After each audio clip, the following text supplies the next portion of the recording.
Evening and welcome to the 545th episode of Travel It's Radio. I'm Dan Schlossberg. Roger Noriega may be with us later on. He's not here yet. We're in the 13th season of Travel It's Radio, the show that lets you enjoy the pleasures of travel from the comfort of your armchair. Every week at this time, we talk to people representing destinations, hotels, airlines, railroads, car rental companies, and others in the world of travel and hospitality, from authors and bloggers to broadcasters and publicists. If it's got anything to do with travel, it's got everything to do with Travel It's Radio.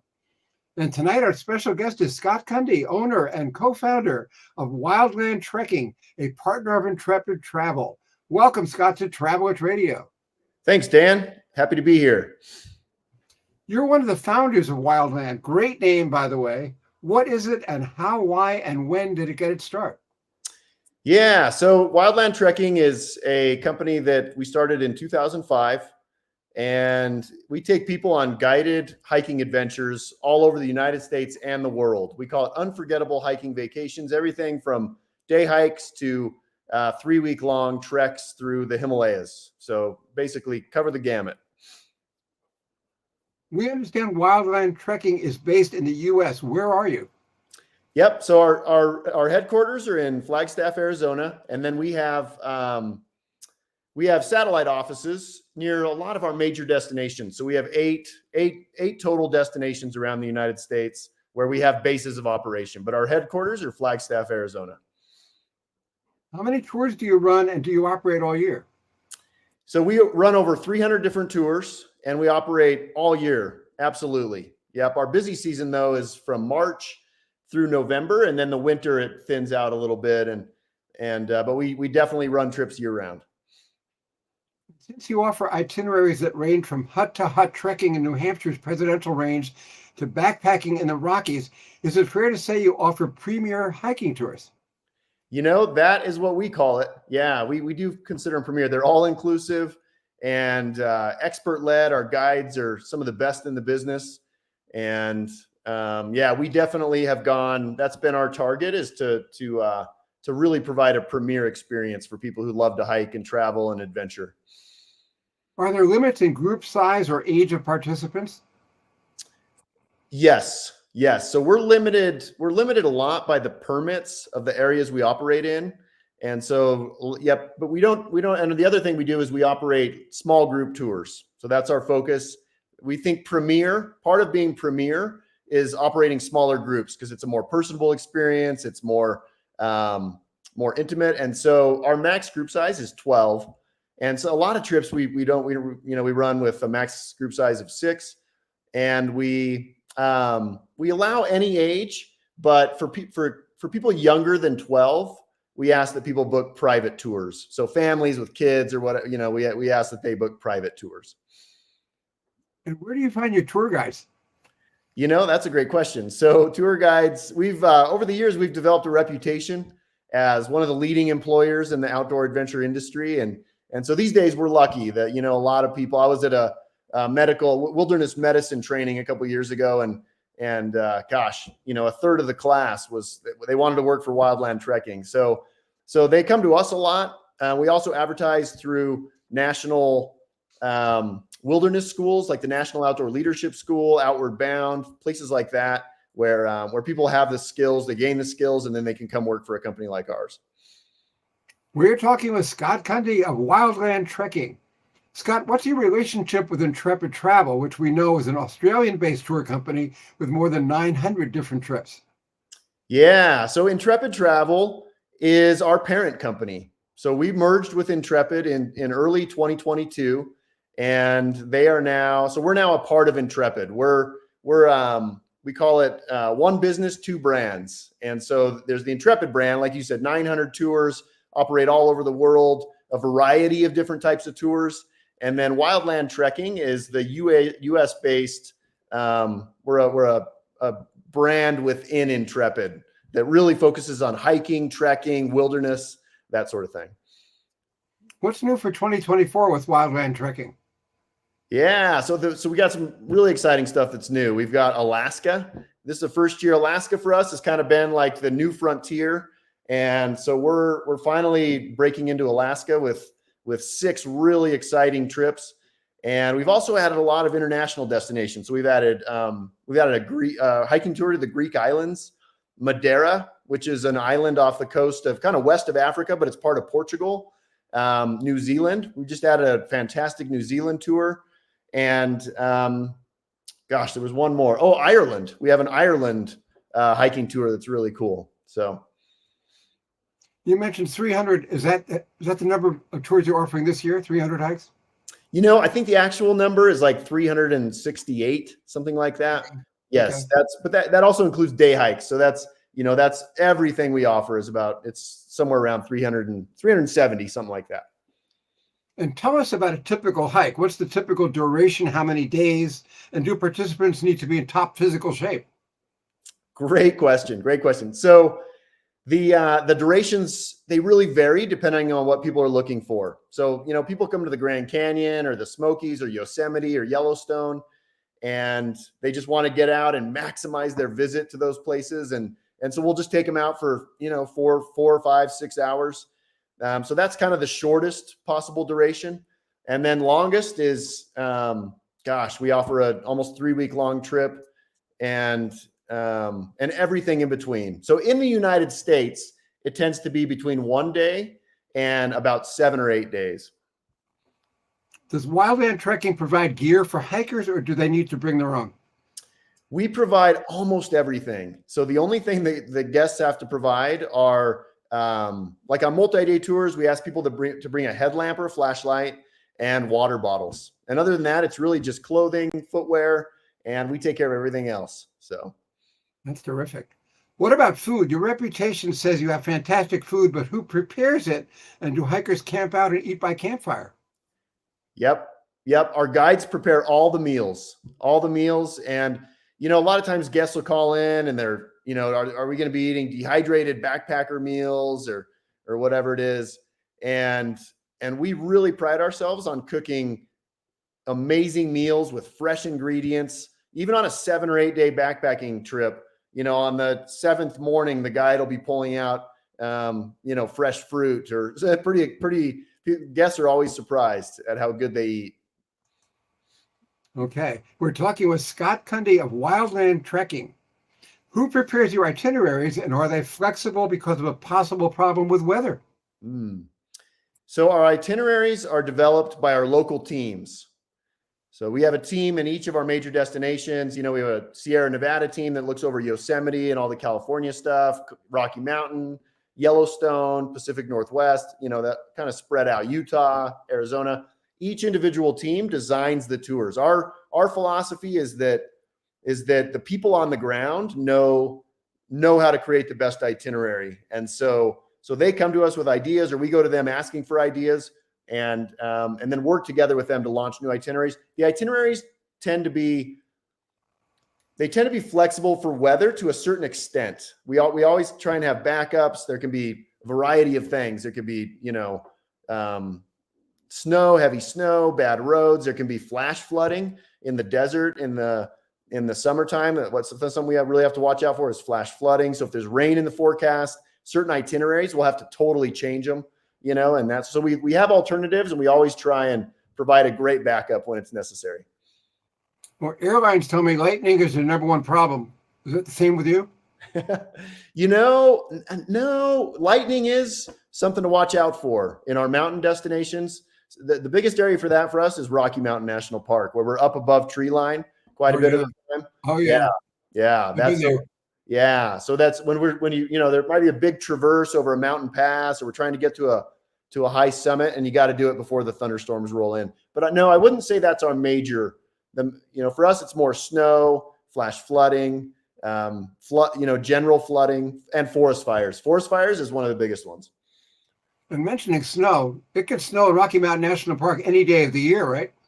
Yeah, that's right. Yeah, we'll get snowed on in July. That happens. Yeah.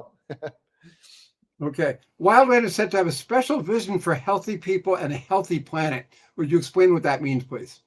Yeah. So we started Wildland because Steve and Brad and I, the three, my brother Steve, and then a third partner, we started Wildland because we love the wild places in the world, the beautiful wild natural places. And what we wanted to do was provide an experience for people where they became emotionally connected to those places in a way that they wanted to help protect them.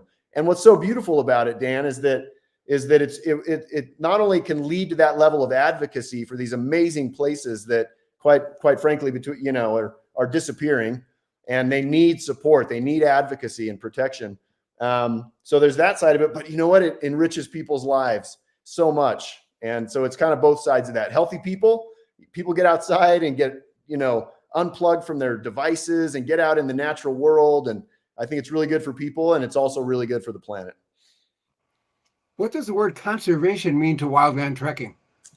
Yep. Conservation for us means it means kind of what we just said, healthy ecosystems and healthy communities. We don't think you can have one without the other. We think if you don't have healthy people, it's hard to have healthy ecosystems. And if you don't have healthy ecosystems, it's hard to have healthy people. So for us, it's both sides of that.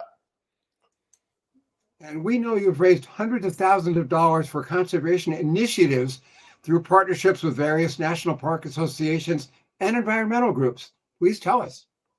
Yeah, that's been one of our, so it's, part of our mission is to develop advocacy and enrich people's lives.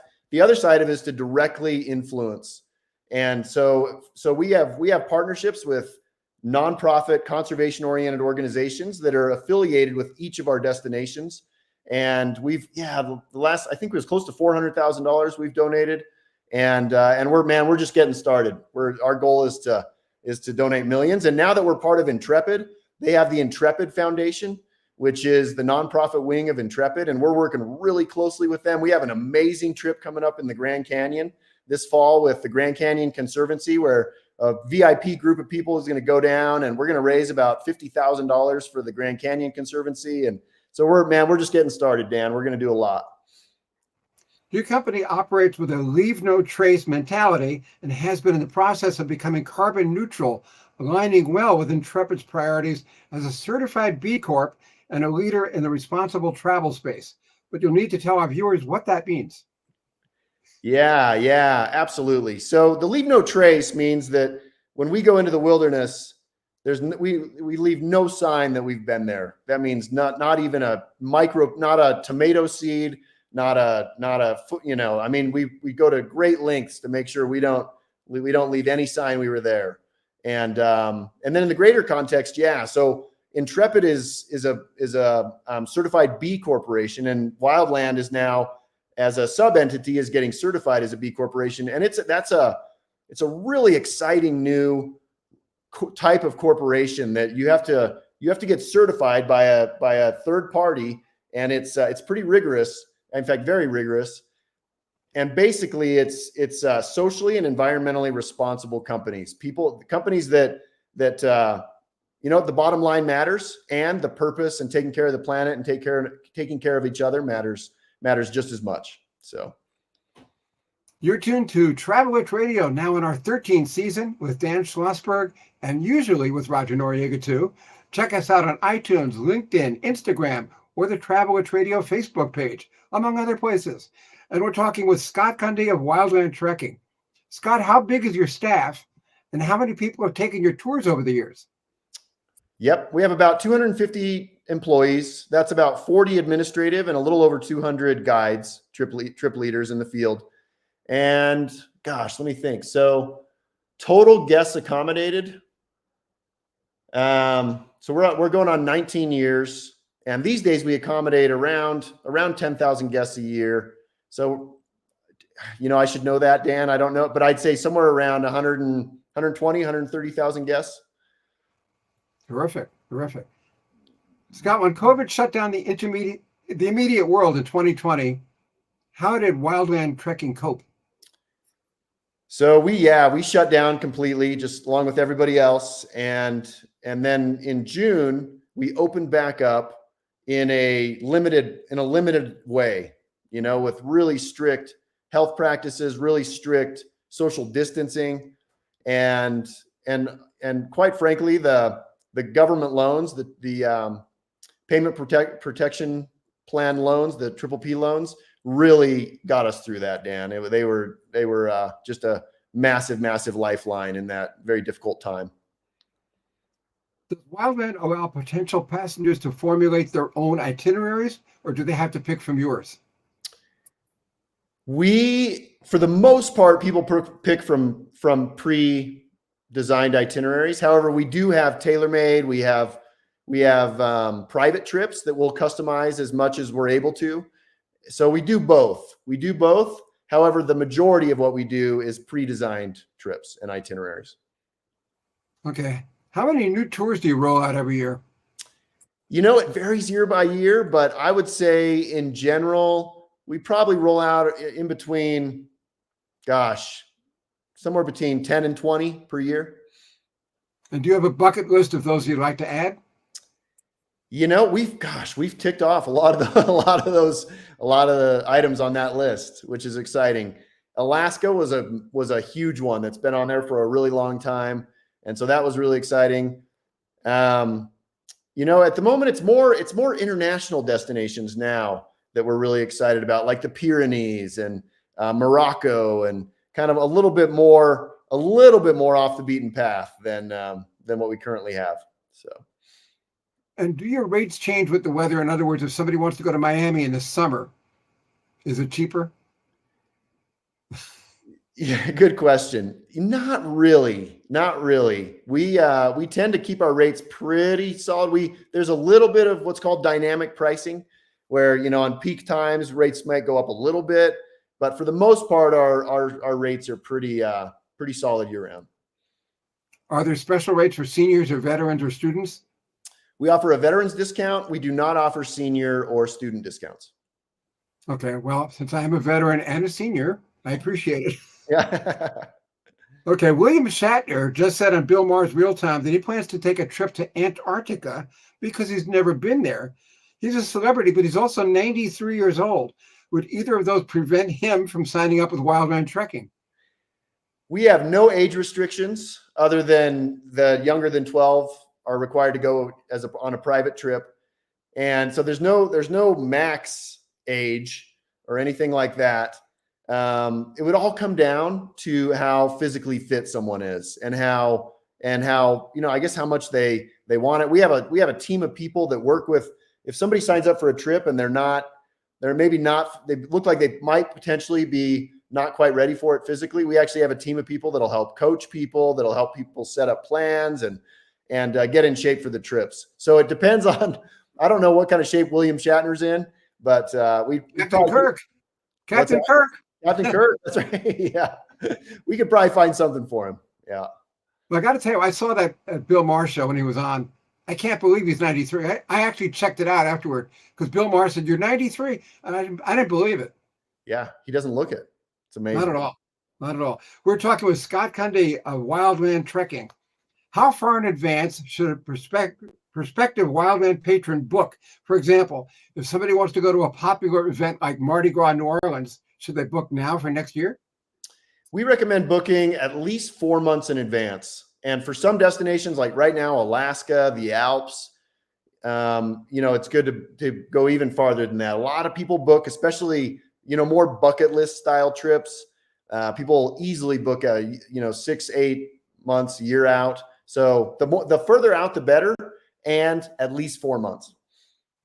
Well, you mentioned Alaska a few times, but they have a notoriously short season, don't they? Yes. So if you're thinking Alaska, shouldn't you be thinking 2025 or beyond? We're still adding spots for this summer, but they're mostly filled up. But we do have some spots still, and that's right. And in general, right now, Alaska is probably more of a 2025 plan. Okay, so you're not like a leopard that changes its spots, right? No, that's right. Right. Okay, on Travel Itch Radio, we love trains, trolleys, and anything that runs on tracks. So if somebody wants to sample the Orient Express or the Mount Washington Cog, can they do it with you guys?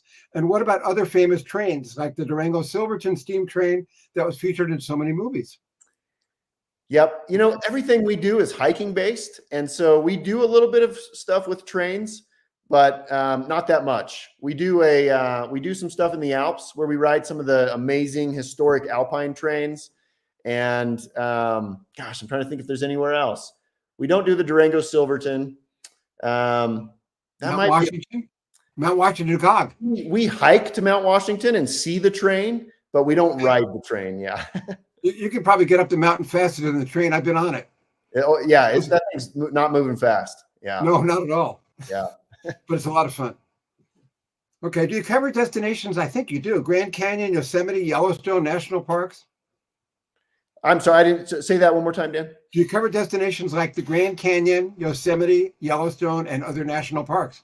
Absolutely. Yep. Those are some of our biggest destinations. So America's national parks those are really a main focal point for us. Grand Canyon's one of our biggest destinations. Yosemite, Yellowstone, the Great Smoky Mountains, Rocky Mountain National Park, and the Greater Rockies. Yeah, those are big destinations for us. I've heard that the Great Smoky Mountains National Park is the most popular park in the summer. Is that accurate?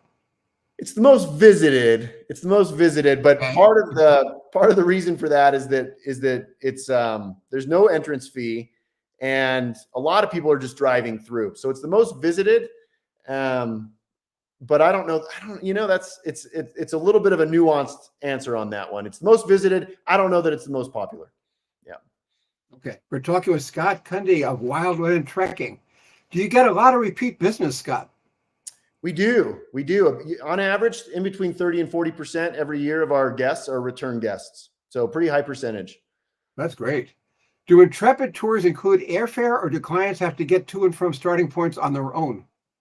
So Intrepid tours and Wildland tours both do not include airfare. So that's up to the guests to get their own airfare. Okay. And our viewers always like to know more about our guests. So please tell us where you were born, raised, and schooled, how you got into the travel hospitality business, and especially, how did you wind up coming to Wildland Trekking? Yeah. Well, I was born in Albuquerque, New Mexico. So my older brother and I are 14 months apart, very close in age. We're the two of the founders of Wildland. And from a very young age, our dad took us out hunting, fly fishing, backpacking. That was kind of all we did. I remember one year we planned a trip to Disneyland, and my dad a week beforehand canceled it, and we went camping and hiking and fly fishing in Wyoming. So that was sort of. I never flew on a plane until I was in college. Didn't see the ocean till I was in college. Everything we did was in the mountains. It was just all on foot in the mountains, and so that's how I fell in love with it, I think. And then we started Wildland in 2005 because we were so passionate about the outdoors. What did you do before that? Before that, I was in leadership and personal development training with a company called Clemmer and another company called Odyssey. So. Oh, okay. Yeah. Is there anything that I haven't asked you that you would like to add? I'm sure there's quite a bit. Yeah. Where do we even, right? I think Dan, what I'd like just to talk about how passionate we are about what we do. I mean, look at this photo right here. I mean, there's something that happens, I think, and I'm not in no way a neurologist or anything like that, but my experience is something happens on about day 3 of a wilderness trip. And it's like something shifts in people, and you can see people become more present, like more relaxed. Their minds become less active. You can feel them ground into who they are. And I think that's just a huge part of the reason we do what we do, is that we several years ago, we did a survey of our guests and asked them, in one word, what did you gain from your Wildland experience? And the number one answer was confidence, which I thought was really, really amazing, and I think getting out in the wilderness and doing it in the amazingly beautiful places where we do it, and doing it with guides who are passionate, just really is incredibly enriching. And honestly, in a lot of ways, it's a transformative experience for people. And that's part of the reason we're so passionate about it. So. Do you ever lead any of the tours yourself? I do. I was in Chile 2 years ago. I was on a Utah trip last year. I'm going to be in the Grand Canyon and in the Alps this year, in Italian Dolomites. So I do go on trips. I'm not so much a trip leader anymore. When I go on trips, it's more as a liaison or a marketer, quality control, that sort of thing. But I definitely get out in the field. So. And when you go on vacation, or do you, where do you go? When I go on vacation, a lot of times it's rock climbing trips. I'm an avid rock climber, and at the moment we don't offer rock climbing at Wildland. It's all hiking. So for me, personal trips tend to be either family, going to visit family, that sort of thing, or rock climbing. I'm sure you're going to say the beach. No, don't go to the beach that often, amazingly. Yeah. Because everything is hiking and rocks and mountains. I know. We just need to go relax every once in a while, right? Yeah, but as I say in Seinfeld, not that there's anything wrong with that. Not that there's anything wrong with that. That's right. Okay. How do Travel Itch Radio listeners learn more about wildland trekking? The best way is to go to our website, wildlandtrekking.com. And you can see all of our trips. You can watch videos, learn about more of the history of the company if you're interested in that. We have it all there. That is terrific. Our guest tonight on Travel Itch Radio has been Scott Cundy, owner and co-founder of Wildland Trekking. Thank you for being our guest. Thank you, Dan. It's really, really a pleasure. Okay, and now that baseball season has started, this is prime time to place an advance order with Amazon for my new book, Home Run King, The Remarkable Record of Hank Aaron. Dusty Baker wrote the foreword. And let's not forget that last Monday, April 8th, was the 50th anniversary of Hank Aaron breaking the biggest record in sports, Babe Ruth's 714 home runs. And that's it for this edition of Travel Itch Radio. This is Dan Schlossberg, speaking also for the absent Roger Noriega, saying thank you for your time this time. Until next time. Next week, we will talk to Aaron Toole about the beautiful Outer Banks of North Carolina. Great place. I've been there also. And I've been to a lot of Scott Cundy's places too. So get out and go. Don't just sit home and be an armchair traveler. For now, good night and stay safe.